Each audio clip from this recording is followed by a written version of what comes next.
Deixa eu te fazer uma pergunta honesta. Quantas vezes essa semana você fez algo que não queria fazer? Abriu o celular sem motivo, comeu algo que sabia que não devia, adiou aquela tarefa de novo.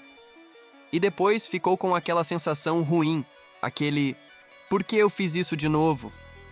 A questão é que você não falhou por falta de força de vontade. Você falhou porque ninguém te explicou como sua mente realmente funciona. E é exatamente isso que a gente vai fazer hoje. Sem enrolação, sem teoria vazia. Só o que funciona de verdade. Você acredita que toma suas próprias decisões. Eu também acreditava. Mas tem um dado da neurociência que mudou completamente como eu enxergo isso. Até 95% das nossas ações no dia a dia são automáticas. Não são escolhas. São padrões que o seu cérebro já decidiu antes de você sequer perceber. Pensa assim. Quando você acorda e pega o celular antes de levantar da cama, você escolheu fazer isso? Ou simplesmente aconteceu, como sempre acontece? Esse é o ponto. A maioria do que a gente faz no piloto automático parece escolha, mas é só repetição disfarçada de decisão. E aqui está o que ninguém te conta. Isso não é fraqueza sua.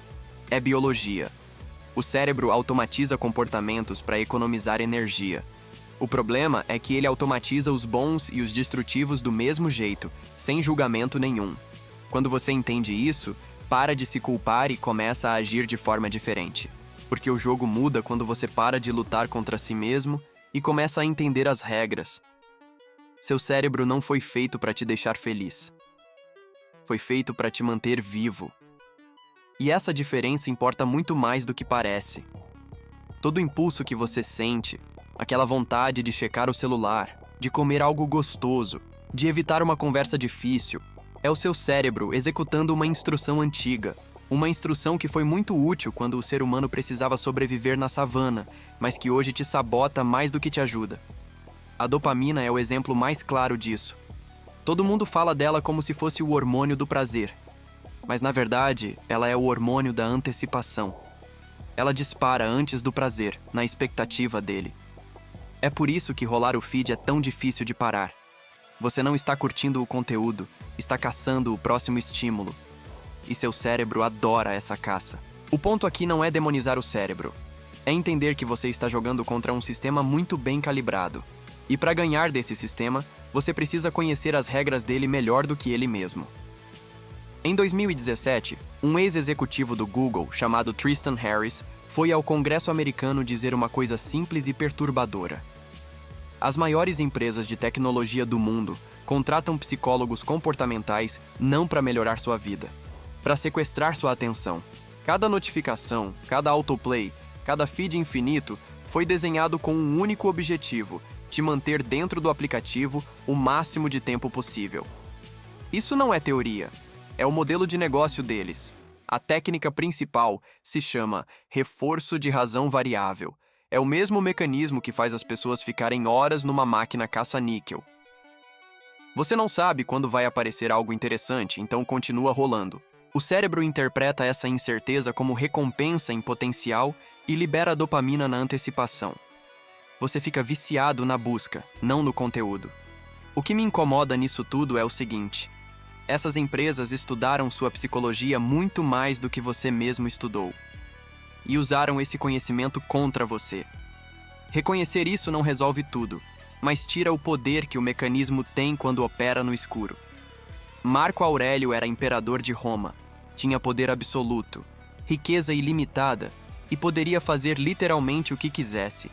E mesmo assim, ele escrevia diariamente sobre autocontrole, sobre não ser escravo dos próprios impulsos. Por quê?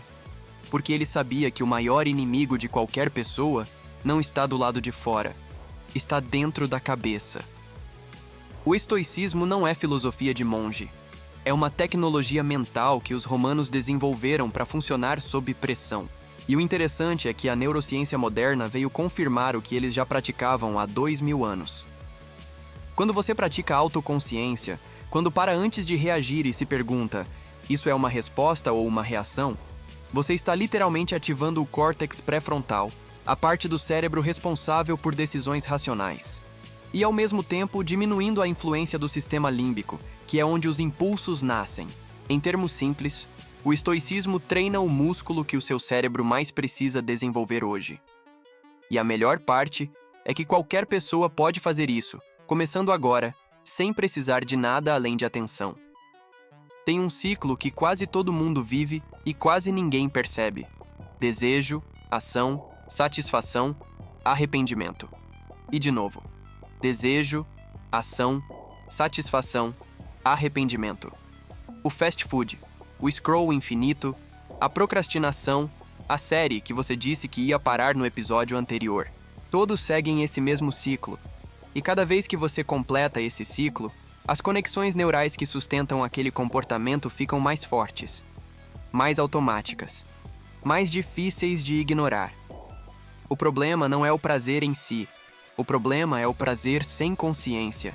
Porque quando você busca satisfação imediata de forma automática, você está basicamente cedendo o controle da sua vida para o impulso do momento.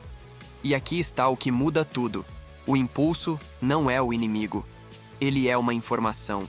Quando você começa a enxergá-lo assim, para de lutar contra ele e começa a usá-lo. Você aprende a perguntar: de onde isso veio? Antes de agir. E essa pausa, por menor que seja, é onde o controle começa. Pesquisadores da Universidade de Cornell fizeram um experimento simples. Trocaram o tamanho do prato das pessoas na hora do almoço, sem avisar ninguém. O resultado foi que o consumo calórico caiu 22% sem que ninguém percebesse, sem dieta, sem esforço, sem consciência. O ambiente decidiu pelo cérebro antes de qualquer pensamento consciente aparecer. Agora traz isso para sua rotina. O celular na cabeceira não é um objeto neutro. É um gatilho que seu cérebro já associou à dopamina antes mesmo de você abrir os olhos. O sofá em frente à TV não é só conforto. É um contexto onde seu córtex pré-frontal já capitulou centenas de vezes. A neurociência chama isso de arquitetura de escolha. Seu comportamento não é só fruto de quem você é fruto de onde você está. Isso significa uma coisa muito prática. Mudar o ambiente é mais eficiente do que mudar a mentalidade, porque você elimina o gatilho antes que o impulso sequer apareça. Tira o celular do quarto, coloca o livro em cima da mesa, deixa a academia no caminho do trabalho. Não é motivação, é engenharia. Sabe aquele dia em que tudo deu errado e à noite você se viu comendo besteira, rolando o feed por horas ou fazendo qualquer coisa que você sabia que não devia? Isso não é fraqueza. É um mecanismo de sobrevivência emocional que o seu cérebro ativa quando está no limite. Frustração, rejeição, sensação de incompetência. Qualquer coisa que gere desconforto emocional intenso ativa uma necessidade urgente de compensação. E o cérebro vai buscar o caminho mais rápido para isso. Sempre. Sem pedir sua opinião. O problema é que cada vez que você usa um escape instantâneo para aliviar frustração, você reforça a conexão entre desconforto e aquele comportamento. Da próxima vez, a rota automática fica mais forte. O que funciona é simples, mas exige prática. Antes de agir no impulso, você nomeia o que está sentindo. Não resolve tudo, mas ativa o córtex pré-frontal o suficiente para criar uma pausa. E é nessa pausa que você decide se vai reagir ou responder. Procrastinação não é preguiça. Eu preciso que você entenda isso, porque a maioria das pessoas passa anos se culpando pelo motivo errado. Procrastinação é uma resposta emocional a uma tarefa que o cérebro associou a desconforto. Pode ser medo de errar, de não ser bom o suficiente, de que o resultado não vai valer o esforço. O cérebro não adia porque é preguiçoso. Ele adia porque está tentando te proteger de algo que interpreta como ameaça. E aí vem o paradoxo. Quanto mais você adia, mais pesado fica o custo emocional da tarefa. Ela cresce na sua cabeça, vira um monstro, e aí fica ainda mais difícil começar. É um loop que se alimenta sozinho. O que quebra esse loop não é força de vontade, é reduzir o tamanho da tarefa até ela parecer ridiculamente pequena. Não vou escrever o relatório. Vou abrir o documento e escrever uma frase. O cérebro não resiste ao pequeno, e uma vez que você começa, a inércia trabalha a seu favor. Tem uma coisa que não funciona quando o assunto é mudar hábito. Simplesmente parar. Quando você tira um comportamento sem colocar nada no lugar, o cérebro não aceita. Ele continua buscando a dopamina que aquele comportamento entregava e vai encontrar outra forma de conseguir, normalmente uma forma pior. A substituição inteligente funciona diferente. Em vez de lutar contra o impulso, você redireciona ele. Quer o prazer da dopamina? Tudo bem. Mas vamos buscar isso de uma forma que também te constrói. Exercício físico, um projeto criativo, aprender algo novo, qualquer atividade que gere senso de progresso ativa circuitos neurais similares aos do prazer imediato. A diferença é que essas atividades também fortalecem o córtex pré-frontal em vez de só alimentar o sistema límbico. Na prática, quando o impulso aparecer, você não fala não. Você fala não isso, mas aquilo. E com repetição, o cérebro começa a associar o impulso à nova rota. O hábito antigo não some, mas o novo fica mais forte do que ele. Marco Aurélio começava cada manhã com uma pergunta: quais dificuldades eu posso encontrar hoje e como vou responder a elas? Não é pessimismo, é preparação. E tem uma base neurocientífica clara nisso. Quando você antecipa um desafio, o córtex pré-frontal já cria uma rota de resposta antes que o gatilho apareça. Você não precisa improvisar sob pressão porque já ensaiou mentalmente. Esse é o princípio por trás dos rituais estoicos. Não são superstições nem motivação vazia. São exercícios que treinam o cérebro a responder em vez de reagir. Reflexão matinal, registro de emoções ao longo do dia, revisão noturna do que funcionou e do que não funcionou. Parece simples porque é simples, mas simples feito com consistência tem mais poder do que qualquer técnica complexa que você abandona na terceira semana. O autocontrole não é um traço de personalidade, é uma habilidade, e como toda habilidade, ela se desenvolve com treino repetido. Deixa eu te propor algo. Durante uma semana, toda vez que você ceder a um impulso que não queria, anota 3 coisas: o horário, o que estava sentindo antes e o que fez. Parece burocrático, mas depois de 7 dias, algo interessante acontece. Você começa a ver padrões que eram invisíveis. Toda vez que estou ansioso no fim da tarde, abro o Instagram. Toda vez que uma conversa não vai bem, eu como besteira. Isso é o diário cognitivo, e ele funciona porque transforma comportamento automático em dado observável. E dado observável você pode analisar, prever e mudar. Não precisa ser elaborado. 3 linhas por dia já são suficientes. O que importa é a prática de observar a si mesmo, como se fosse um sistema que você está tentando entender. Porque é exatamente isso que você é. E quanto mais você se conhece, menos surpresa o seu próprio comportamento te dá. Quando a maioria das pessoas pensa em vício, pensa em droga, álcool, algo obviamente destrutivo. Mas os vícios que mais corroem a vida das pessoas hoje são muito mais discretos. Checar o celular a cada 10 minutos. Consumir série atrás de série sem parar. Passar horas em conteúdo que não te acrescenta nada. Comer não porque está com fome, mas porque está entediado ou ansioso. Nenhum desses comportamentos parece grave e isolado, mas todos eles ativam os mesmos circuitos de recompensa que qualquer vício clássico. E o efeito cumulativo é o mesmo. Seu cérebro vai sendo treinado a buscar prazer fácil e imediato, e vai perdendo tolerância ao esforço, ao tédio, ao desconforto que qualquer coisa importante exige. O sinal de alerta mais claro é quando você percebe que não consegue ficar 5 minutos sem estímulo. Sem celular, sem música, sem série, sem nada. Se isso te descreve, não é julgamento, é informação. E informação você pode usar. Aqui vai uma ideia que parece estranha no começo. O objetivo não é eliminar o prazer, é aprender a usá-lo com inteligência. Privar o cérebro de toda a gratificação não funciona. Qualquer dieta extrema, qualquer rotina rígida demais, qualquer sistema que não deixa espaço para prazer vai quebrar. Porque o cérebro não é uma máquina. Ele precisa de recompensa para sustentar qualquer comportamento no longo prazo. O paradoxo do prazer racional é esse.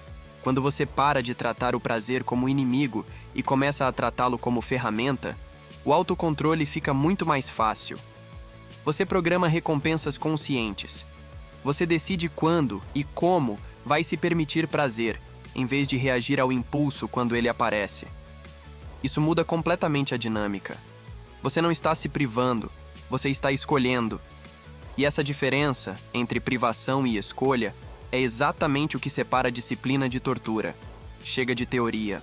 Vou te dar 3 ferramentas que você pode usar hoje. A primeira é a regra dos 10 minutos. Quando um impulso aparecer, não resiste direto. Fala para o seu cérebro. Pode ser, mas em 10 minutos.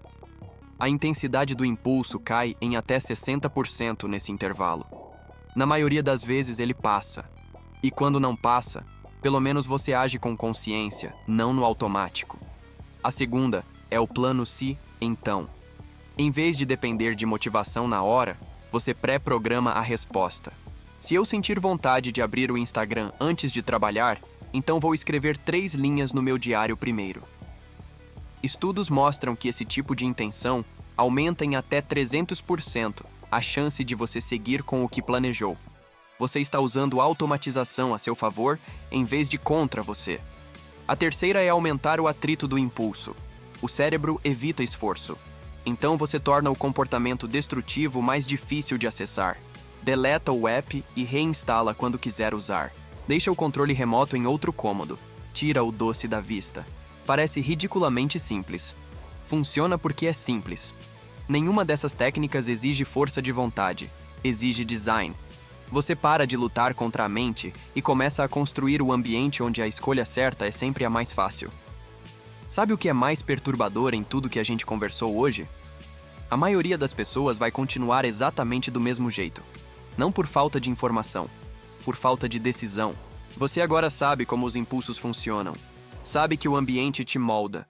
Sabe que procrastinação não é preguiça, que vício invisível existe, que o prazer pode ser ferramenta ou prisão dependendo de como você o usa. A questão é o que você vai fazer com isso. Liberdade mental não é a ausência de impulsos. É a capacidade de escolher sua resposta antes que o automático escolha por você. E essa capacidade não vem de uma virada de chave. Vem de um hábito construído dia a dia, uma pausa de cada vez, uma decisão consciente de cada vez. Isso é rebeldia. Não o tipo barulhento.